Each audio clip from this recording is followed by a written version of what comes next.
I think a lot about how you're bringing back what I'll call cognitive patience. Like not just the skill building that you're mentioning around, calling the house and talking to whomever happens to answer the phone, but also when you're on the phone with your grandparent or your best friend, there's just so much less stimulation than there is with FaceTime or even with a cell phone because, lots of people will be on a cell phone talking, but also walking or playing a game on their phone or scrolling social media. And so I think when I think about Tin Can, it's not just bringing back childhood nostalgia, but it's also really supporting something that we're talking about a lot in our house today, which is that kind of low stimulation, extending the duration, teaching our children and ourselves, reteaching this idea of cognitive patience.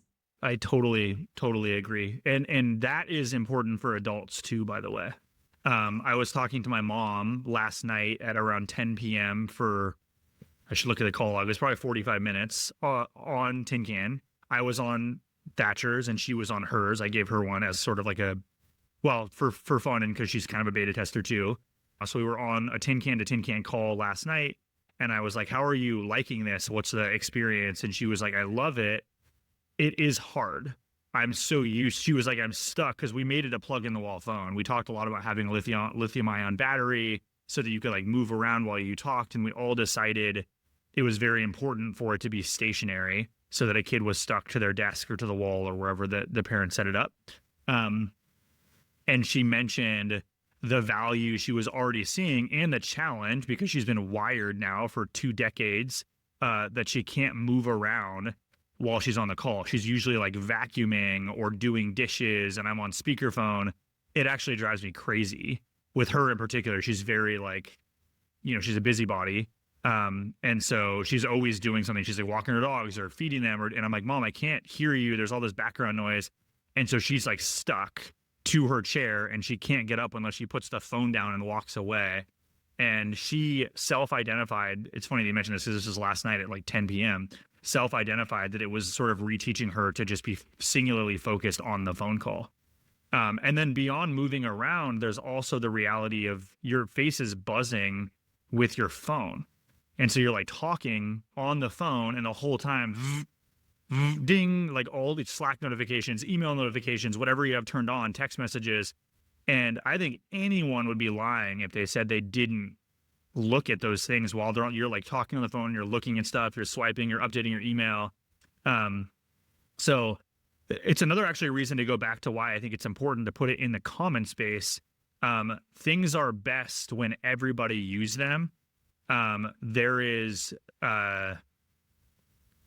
kids do not, there's an influencer on, Instagram. I think she's called the Gamer Educator. And she posted a bunch about Tin Can. Some of it was, I think she has some skepticisms, which is totally fine. I love seeing it. But she talked a lot about how kids want to be living in an adult world. And the more that an adult uses a thing, the more the kid will use it because they feel like, well, this is just a thing that people use. You're not giving me like a dumbed down version. And so I really want kids to see their parents using the Tin Can. When you're home, and you want to catch up with your mom or your sister, call them on the Tin Can. It's a more focused conversation. It's fun. It feels charming and nostalgic, and your kids will see this device is good enough for all of us. So anyway, I could go on. I'd love to hear more. You mentioned that influencer had some skepticism. Like it sounds like you have very little pushback, that everyone's really charmed by the bringing back of the 90s childhood. But what have you heard as far as skepticism that does have some validity? And like, what do you say to it? The hardest part of any network is you have to grow the network. It's like the chicken and the egg problem. We've been lucky in that we've effectively been viral for 6 months now. And that virality is durable because what happens is one person gets it and they immediately share it with their 5 friends and their family members. And then each of those people have a different nucleus and on it goes. This person, their kids don't have anyone on it yet. She learned, her and I had a conversation about, Tin Can because she mentioned it on a post unrelated to her buying it.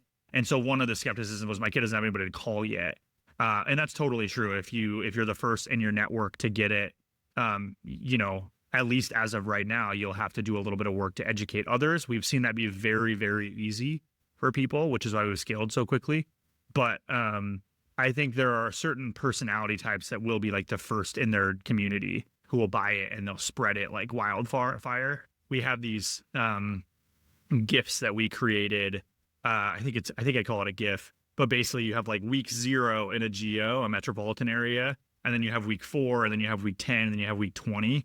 And Tin Can, it's like starts with nothing, and then it goes, and it usually starts with a family who gets it, and it's usually a mom. It's not always, but I'd say 90% of the time it's a mom who's influential, gregarious, extroverted, and just goes around. And like, we have one mom we talked to, a woman who she just keeps buying flashbacks and driving them to people's houses to set them up because she's trying to build this world, and it takes investment from all of us to build it. That would be Greg's mom, like, Yeah, for sure. we would have done that. Yeah.